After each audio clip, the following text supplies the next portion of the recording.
పసి వయసులో పిల్లలు పక్క తడపడం మామూలే. కానీ పిల్లలు అసలు మూత్రం పోయలేకపోతే, మూత్ర విసర్జనలో నొప్పితో బాధపడుతుంటే ఖచ్చితంగా ఎక్కడో ఏదో సమస్య ఉన్నట్టుగా అనుమానించాలి. యూరిన్ రిఫ్లక్స్ అలాంటిదే. బయటకు రావాల్సిన మూత్రం ఏదైనా కారణాల మూలంగా తిరిగి వెనక్కు మూత్రాశయంలోకి వెళ్లడాన్నే రిఫ్లక్స్ అంటారు. పిల్లలకు ప్రమాదకరంగా పరిణమించే యూరిన్ రిఫ్లక్స్ సమస్య గురించి డాక్టర్ని అడిగి ఇప్పుడు తెలుసుకుందాం.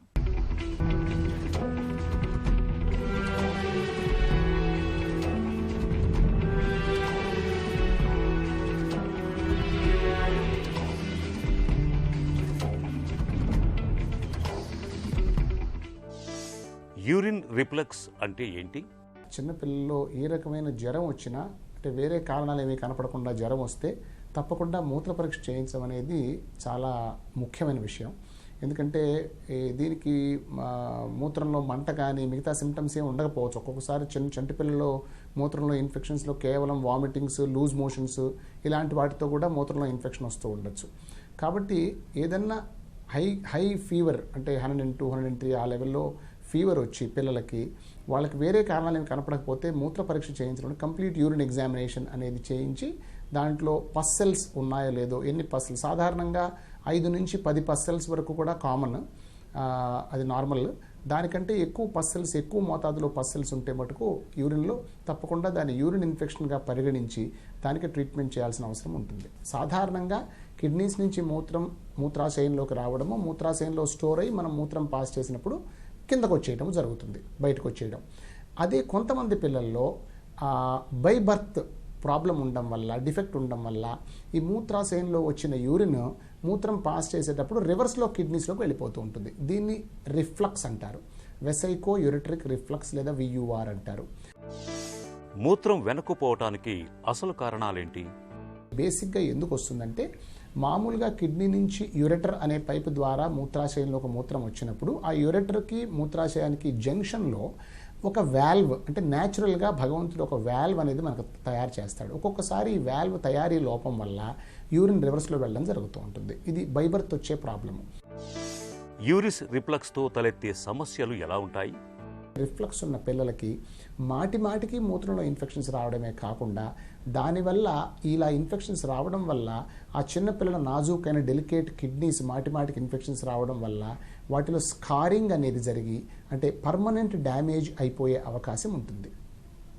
ఇలాంటి పిల్లలు నెగ్లెక్ట్ అయితే పెద్ద అయిన తర్వాత వయసు పెరిగే కొద్దీ వాళ్ళ కిడ్నీస్ ఫెయిల్ అయిపోయి వాళ్ళకు ఒక్కోసారి కిడ్నీ ట్రాన్స్ప్లాంటేషన్, డయాలసిస్లోకి వెళ్ళే అవసరం కూడా ఉంటుంది. ఇన్ఫ్యాక్ట్ మీరు 15-20 ఏళ్ళు, 25 ఏళ్ల వయసు లోపల పిల్లలకి ఎవరికైనా కానీ యుక్త వయసులో వాళ్ళకి ఎవరికైనా కిడ్నీ ట్రాన్స్ప్లాంటేషన్ అవసరమై కిడ్నీ ఫెయిల్యూర్లోకి వెళ్ళిపోతే ఈ VUR అనేది దానికి ఒక ముఖ్యమైన కారణంగా గుర్తింపబడింది. అంటే చిన్నతనంలో వచ్చిన ఇన్ఫెక్షన్స్ వల్ల కిడ్నీస్ డ్యామేజ్ అయ్యి పెద్ద అయ్యే కొద్దీ ఆ కిడ్నీస్ ఇంకెక్కువ పని చేయలేక అవి చతికిలబడిపోయి కిడ్నీ ఫెయిల్యూర్లోకి వెళ్ళిపోయి వాళ్ళకి డయాలసిస్, ట్రాన్స్ప్లాంటేషన్ అవసరం పడే అవకాశం ఉంటుంది.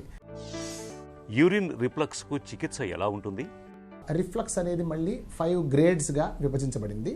అంటే లో గ్రేడ్ నుంచి హై గ్రేడ్, గ్రేడ్ 1 నుంచి గ్రేడ్ 5 వరకు. జనరల్గా గ్రేడ్ 1, గ్రేడ్ 2 రిఫ్లక్స్లకి మందులతోనే సరిపోతుంది, లేదా జస్ట్ అబ్జర్వేషన్ తోటి వాటి తగ్గిపోతాయి.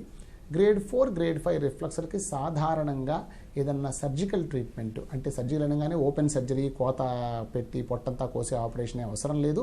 ఎండోస్కోపిక్ లేదా లాప్రోస్కోపిక్ టెక్నిక్స్ ద్వారా కూడా ఈ సర్జరీ అవైలబుల్గా ఉంది. సో ఏదైనా సర్జికల్ టెక్నిక్ అవసరం అవుతుంది ఆ రిఫ్లక్స్ ఆపడానికి. గ్రేడ్ 3 అనేది ఇంటర్మీడియట్ గ్రేడ్, దానికి సర్జరీ అవసరం పడవచ్చు, అవసరం పడవచ్చు. కాకపోతే ముఖ్యమైన విషయం ఏంటంటే ఈ VUR అనేది ఉన్నది అని కనుక్కోవడం అతి ముఖ్యం.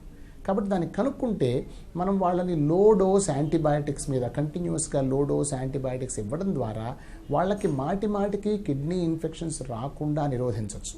కొన్నిసార్లు ముందు చెప్పినట్టుగా హై గ్రేడ్ రిఫ్లక్స్లో, అంటే గ్రేడ్ 4, గ్రేడ్ 5, ఒక్కొక్కసారి గ్రేడ్ 3 రిఫ్లక్స్లో కూడా సర్జరీ ద్వారా ఈ రిఫ్లక్స్ని, అంటే రివర్స్లో యూరిన్ వెళ్లకుండా ఉండడాన్ని నివారించవచ్చు. ఇందులో ముఖ్యంగా 2 రకాల టెక్నిక్స్ ఉన్నాయి. ఒకటి ఏంటంటే ఎండోస్కోపీ ద్వారా, అంటే ఏ కోత లేకుండా, ఏ ఆపరేషన్ లేకుండా కేవలం ఎండోస్కోపీ ద్వారా డిఫ్లక్స్ అనే ఒక స్పెషల్ జెల్ ఒకటి ఆ బ్లాడర్లోకి, ఆ యూరెటర్ జంక్షన్ దగ్గర ఇంజెక్ట్ చేయడం ద్వారా మనం ఒక వాల్వ్ లాంటిది తయారు చేయొచ్చు. రెండో రకం ఏంటంటే యూరెట్రిక్ రీఇంప్లాంటేషన్. యూరెట్రిక్ రీఇంప్లాంటేషన్ అనేది జనరల్గా హై గ్రేడ్ రిఫ్లక్స్కి అడ్వైస్ చేస్తాము, గ్రేడ్ 4, గ్రేడ్ 5 రిఫ్లక్స్కి అడ్వైస్ చేస్తాము. ఈ ఆపరేషన్ కూడా ముందు పెద్ద పొత్తి కడుపులో పెద్ద కోత ద్వారా బ్లాడర్ అంతా ఓపెన్ చేసి మూత్రాశయం ఓపెన్ చేసి లోపల ఆపరేషన్ జరిగేది.